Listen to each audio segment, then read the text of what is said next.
A strange thing is happening in America. Most people can feel it. Few can explain it. And almost nobody is asking the question that matters most. Because what if the biggest political debate in the United States isn't really about immigration at all? What if immigration is simply the visible symptom of a much larger transformation already underway? Stay with me. Because once you see the pattern, it's impossible to ignore.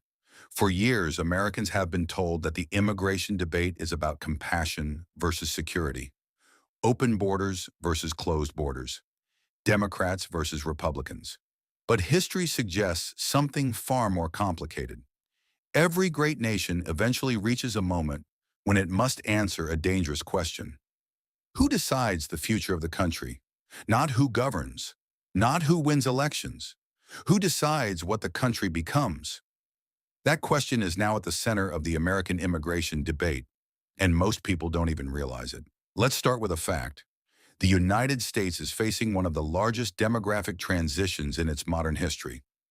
Birth rates have fallen, the population is aging, millions of baby boomers are retiring. The ratio between workers and retirees is changing. Economists warn that labor shortages could slow growth and strain entitlement programs. On the surface, immigration appears to be the perfect solution. More workers, more taxpayers, more economic activity, case closed. Except it isn't, because every solution creates a new question. If immigration is the answer, how much immigration? For how long? At what pace? And who gets to decide? Suddenly, we are no longer discussing economics. We're discussing power. Here's where the story becomes uncomfortable. Political scientists have spent decades studying social trust. Their findings reveal something fascinating. People can adapt to enormous change. Economic change, technological change, even cultural change. But trust begins to collapse when citizens believe major decisions are being made without their participation. Think about that. The real danger isn't disagreement. America has always disagreed. The danger is the feeling that nobody is listening, that somewhere between Washington, federal agencies, corporate interests, activist groups, and political parties, ordinary citizens have lost their seat at the table. And once that belief spreads, institutions begin losing legitimacy. Not overnight. Gradually, then suddenly. This is why the immigration debate feels different today. People aren't only arguing about borders, they're arguing about control. Who controls the labor market? Who controls local communities? Who controls national priorities? Who controls the future? Now consider something even more surprising. The current administration has invested enormous political capital into immigration enforcement, deportation operations, border security, and federal oversight.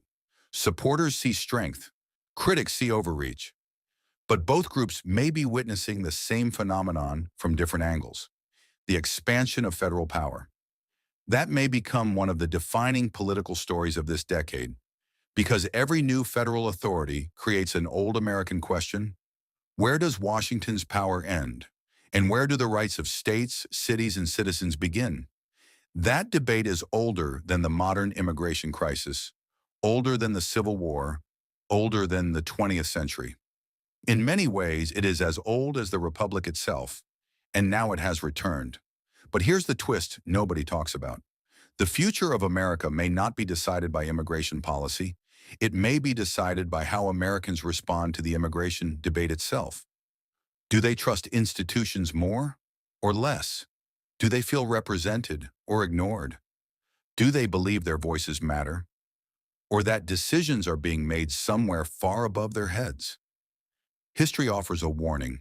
Nations rarely fracture because of a single policy. They fracture when trust erodes faster than leaders can rebuild it, when citizens stop believing they have ownership over the future, when political victories become more important than national cohesion. That is why this conversation matters.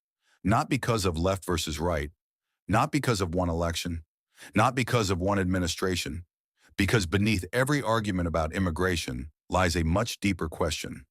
What does it mean to be an American nation in the 21st century? And who gets to answer that question? The politicians, the courts, the federal government, the states, or the American people themselves? That is the real debate, Immigration is simply where the battle becomes visible. The future of the country is what is actually at stake. But what if the biggest story in America isn't happening at the border? What if it's happening in plain sight, inside every retirement home, every empty classroom, every small town struggling to replace the generation that built it? Because while politicians argue about immigration, a much larger force is quietly reshaping the country. And unlike politics, this force doesn't negotiate. It doesn't vote. It doesn't care which party wins. It's mathematics. In 1960, America had roughly 5 working-age adults supporting every retiree. Today, that ratio has fallen dramatically, and according to demographic projections, it will continue shrinking in the decades ahead. For most people, those numbers sound abstract. They shouldn't, because every promise a nation makes depends on them. Social Security, Medicare, public services, infrastructure, national defense, economic growth, everything. The entire system depends on a simple assumption. Tomorrow's workforce will be large enough to support yesterday's promises. But what happens when that assumption stops being true? This isn't speculation. Researchers have spent decades studying aging populations across developed nations. Japan experienced it. Parts of Europe are experiencing it. South Korea is confronting it now. Fewer births, older populations, slower workforce growth, rising pressure on government finances. The pattern is remarkably consistent. And for the first time in modern American history, the United States is moving into the same demographic storm, which raises a difficult question. One that almost nobody in Washington wants to answer honestly. Can the economic model that built 20th century America survive 21st century demographics? Think about it.